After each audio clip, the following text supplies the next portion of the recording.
You have been through so much that you could literally write a course on how you travailed through it all. Maybe it's been things like assault or things like abuse or whatever the case is. You're at the space right now where you have finally started seeing glimpses of what it means to feel like you are worthy, that you're deserving, that you're more than enough.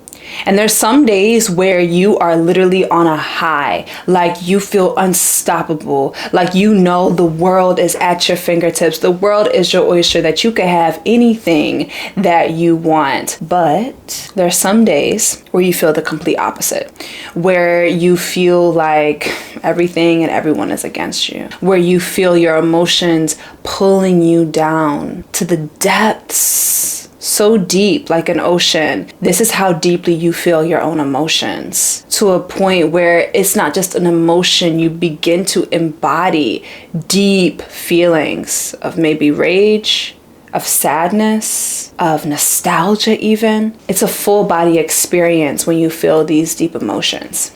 So you feel yourself going from one end of the spectrum to another. And for some of you, money may trigger this. When you receive a lot of money, maybe you're a business owner, maybe you're not, maybe you just have a lot of money in your pocket, you feel like you're on top of the world. Like, again, the world is your oyster. Like, there's nothing that I can't do.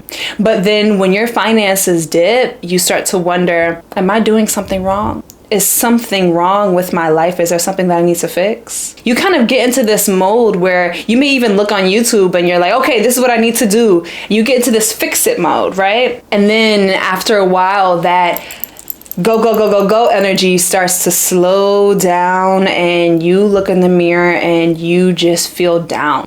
For some of you, it's not money that makes you do this, it's relationships. When your relationships are fruitful and pouring into you, you feel, so warm and held by community. But when people treat you in a way that you don't like, rightfully so, you get really down. And there's a little voice that's in your head that says, is it me? Is there something that I'm doing wrong? Am I not establishing the right boundaries? Am I not doing the right things or being the right type of person or acting from the place of my highest self? See, this is the thing here. You feel your emotions go from one end to another. You feel this swaying where you either feel on top of the world or ready to end it all. Now, what do all of these situations have in common? Where are they all connected? These are all classic signs of a blocked Svadhisthana. And before you click out, I will tell you how to begin to heal it. Just stay with me. Now, the word Svadhisthana means one's own dwelling place. Sva means one's own. Dhisthana means dwelling place. Now, in the root chakra and the Muladhara, we come into this space where we enter our physical bodies and we actually feel alive in this 3D reality in which we exist in. But in the Svadhisthana, we begin to look around and say, this is who I am. This is who I am in this body, in this world. This is the sense of I. The root helps us enter our bodies and feel alive. And the Svadhisthana helps us understand who we actually are in these bodies. Now, if there's hesitancy to even enter the body, say you've been through a lot of physical trauma, emotional abuse, or some type of traumatic experience that makes it feel unsafe to even be here, that makes it feel unsafe to even feel, to even come into the full body and reclaim your existence, then I love you, but I have to tell you this, but you probably have no idea who you are. Your entire reality has been curated from careful responses of survival rather than being. And so that is a Muladhara block. But for some of you, you have entered the body. Again, you may even have times where you feel like you're more than enough. You're going, you're creating, you're doing all these beautiful things. See, the Svadhisthana is also the space of creativity as well as reproduction, sensuality. All these come from a divine union of the higher self with the human self, and the baby is creativity, being able to act as one of God's fingers in this world, right? And so you may have already entered the body and really reestablished your connection with the body and begun to sense little pieces and parts of the puzzle of why you know you're more than good enough. But why does it still waver? Why does it still go back and forth? Because your sense of I may be built through the lens of others. This is what happens when we lean into the ego. This is a natural progression, by the way. There's nothing wrong with this. This is how the natural brain evolves, right? We first understand who we are by seeing what we are not. Naturally, as children, we start to take in information from our environment and learn how we're different from others. And that's how our sense of I begins to be formed, right? But the problem is when we lean way too much into the ego and start to over-personalize our traumatic experiences, what ends up happening is we have our foundation rather than internally with the spirit. We have our foundation on the external. These things, the money, the friendships, the success or lack thereof, begin to be the things that we use to define ourselves. And then inherently, that definition that lives within the conscious begins to seep into the unconscious. The questions that you ask yourself, your subconscious gives an answer to, regardless if you hear it or not. For example, why don't I have the relationship? Well, it's because look at this, that's wrong with you. Look at that, that's wrong with you. All these things. Consciously, you perceive it as not good enough, but in the deepest layers of your psyche, what's actually happening is there is beginning to be a story that's pieced together that says what is inherently wrong with you. We all know the feeling of shame because our society is built on colonialist, patriarchal propaganda that promotes purity culture in some way, shape, or form, especially to people who are marginalized, women, people of color, X, Y, and Z. But what's underneath shame? Why is it so hard to shake off? The reason why shame is so hard to shake off is because underneath it is the feeling that something is inherently wrong with you. Something about you is unfixable, that it'll always be wrong. And New Age spirituality targets that deep feeling of shame and says, oh, personal development, spiritual development, all these things, just do all these things and you can leave the shackles of shame. But what actually helps to alchemize shame into honor? What actually helps you step out of feelings of never feeling good enough and embrace the totality of who you truly are? We're going to talk about it today. And this is something that you cannot actually conceptualize because it's not even living in the mind. The feeling of inherent wrongness is living in the body. And similarly, if you're someone like me who's gone through sexual assault, then what ends up happening is that feeling is literally living in the aura and you over-personalize traumatic events such as that. And one of my favorite teachers says this in such a beautiful analogy, very clear analogy, that especially sexual assault shame feels like dirt on your face that you can't wash off, that you feel like everybody can see and that you can never get rid of. And that feeling is deeply felt in the body. Now, why is it just in the body and why is it really hard for us to outthink shame? It's because the Svadhisthana is connected with the emotional body. We have 7 major subtle bodies. The Svadhisthana, the second chakra, the sacral chakra, is connected with our second subtle body, the emotional body. Now, if you rub your hands together, do it with me if you would like, and literally put your hands right on top of each other, you could feel the heat between your palms. Even if you put your hand right on top of your arm, you can feel the heat in between the two. Now, this layer of heat, layer of prana, represents the emotional body, is the emotional body. The emotional body exists right above the physical body. When you see someone fuming or really angry and you almost see them vibrating, that's the emotional body really being activated, right? And so when we go through a lot of sexual abuse or emotional trauma that drills in our minds that will never be good enough, then what ends up happening is it gets locked to that feeling of shame, of inherent wrongness, gets locked in the emotional body. And so you can't outthink shame, but you can go into the emotional body and begin to release it with these exercises. Before we get started, I want to tell you, if you want a deep dive into decolonial shadow work and you want to end your shadow work journey for good, get the tools that you need, actually transform your relationship with your shadow and turn all of your demons into deities that you fully embrace and integrate, we start Genesis on the 29th, so I'll see you there. But let's get into the somatic exercise. So what I want you to do is I want you to get really comfortable. Maybe even cross your legs, sit in a comfortable space, and just relax. You don't have to close your eyes yet, but maybe just start to relax the body, release the shoulders, release the jaw. Take a deep breath in and release. And I want you to just start to rock back and forth. Maybe even putting your hands on your knees. But we want to begin to rock back and forth. Now today, while you're rocking back and forth and just beginning to feel into this, today we're going to be combining 2 somatic techniques for nervous system reprogramming, releasing shame, and I'm also going to be guiding you through a reprogramming session. A little bit of a taste of what we're going to do in Genesis, just the tip of the iceberg. The rocking sensation that you're doing right now, this predictable rhythm, actually helps to establish higher vagal tone.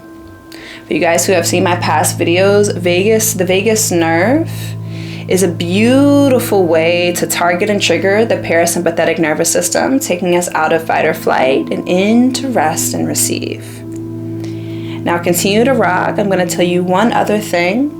The reason why it's hard to outthink shame is because it's an internal feeling that something is inherently wrong with us. It's a feeling, not just a thought. The thought is a result of the feeling.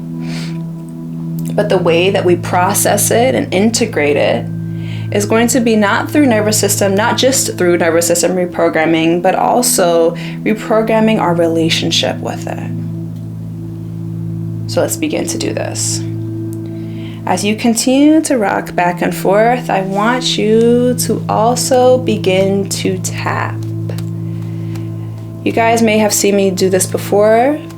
This is the butterfly hug. So not only are we gently rocking back and forth, triggering the parasympathetic nervous system, but we're also beginning to do this bilateral stimulation, not just through the mechanical rocking back and forth, but also through gently tapping on our left hand, the left hand on the right shoulder and the right hand on the left shoulder.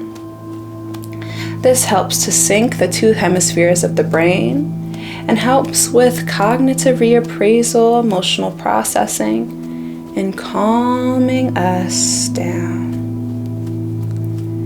As we do this, I want you to take a deep breath in. H-A. Notice how your body is soothed and relaxed.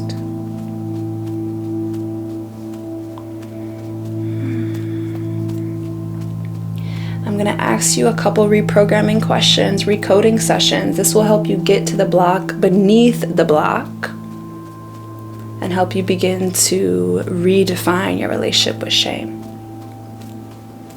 I'm going to ask each question and I want you to answer out loud. I'll give you time to do so. One more time, deep breath in.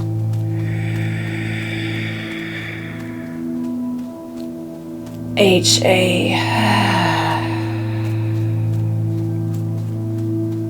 First question. What do I feel is inherently wrong with me? Answer out loud. Whatever answer that comes up is perfect.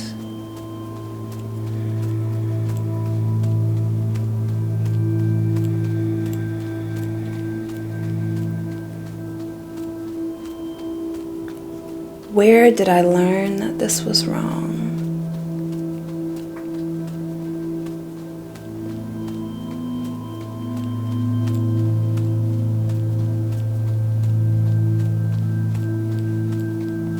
What do I feel is inherently wrong with me? And where did I learn that this was wrong?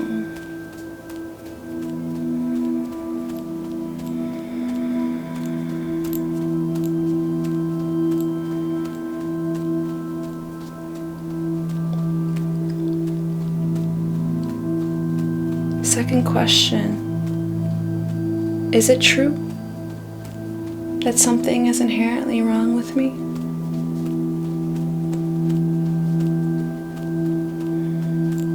Will it always be true?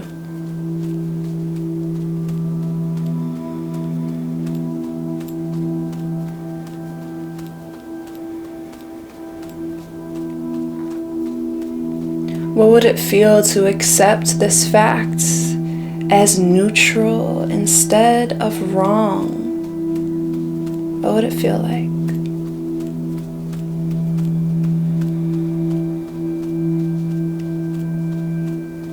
What would it feel like to accept this as neutral instead of wrong?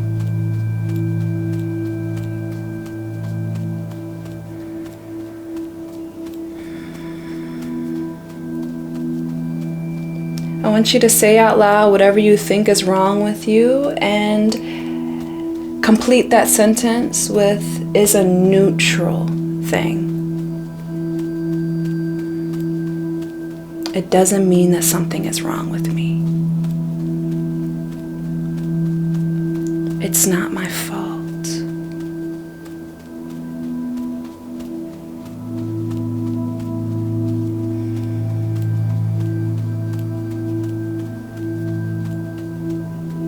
There is nothing wrong with me. It's not my fault.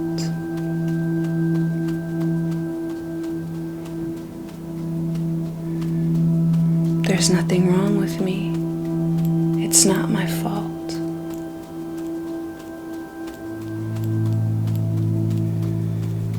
It is a neutral thing. And I get to choose how to create with that experience and how to own it.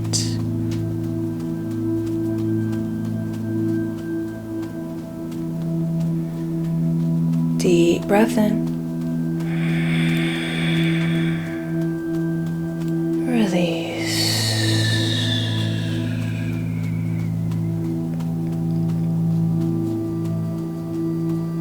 Next question, what value do I get from holding on to not good enough? And can I release it now? What value do I get from holding on to not good enough? And can I release it now?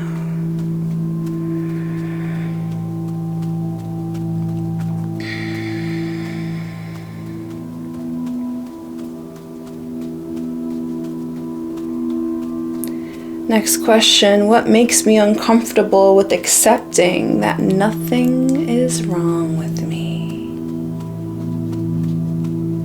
Where am I still holding on to that and why?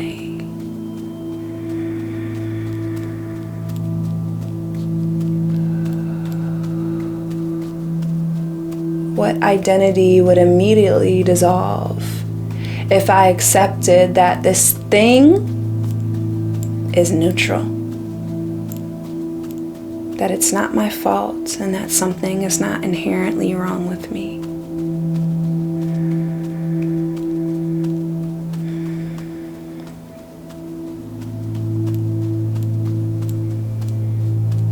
What identity would immediately dissolve if I fully claimed more than good enough?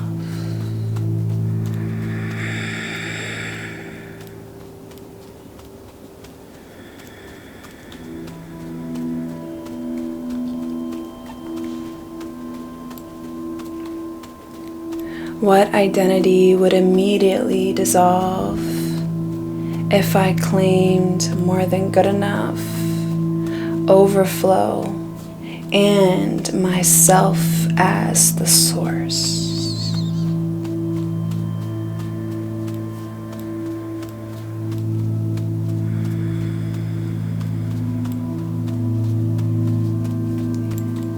Deep breath in.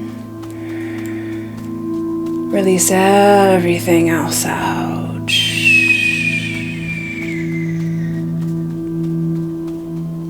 Repeat after me to close out our session. I have always been more than good enough. There is nothing inherently wrong with me.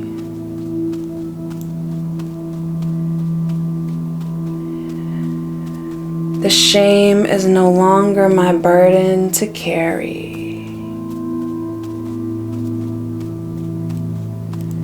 I accept all and every part of me. I am the source. I am the alchemist. I embrace every part of me. Deep breath in.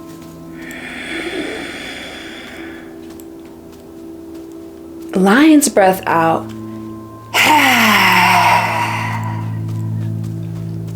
One more time. Deep breath in.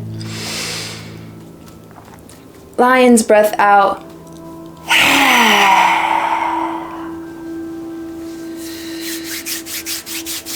Begin to just rub your hands together as you stop rocking.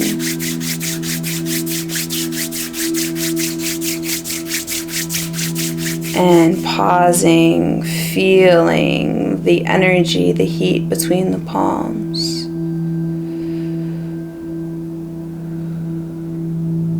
Then placing one hand under one armpit and one hand over one shoulder. Gently embracing the self.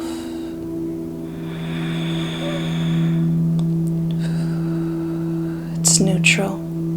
There's nothing inherently wrong with me.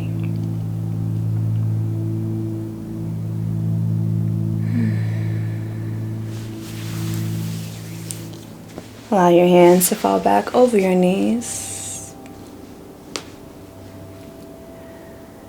Shame is manufactured. It is carefully constructed to limit your potential and your creative capacity. But you eat shame by out-creating it, by using it as a muse, and using it to propel you forward.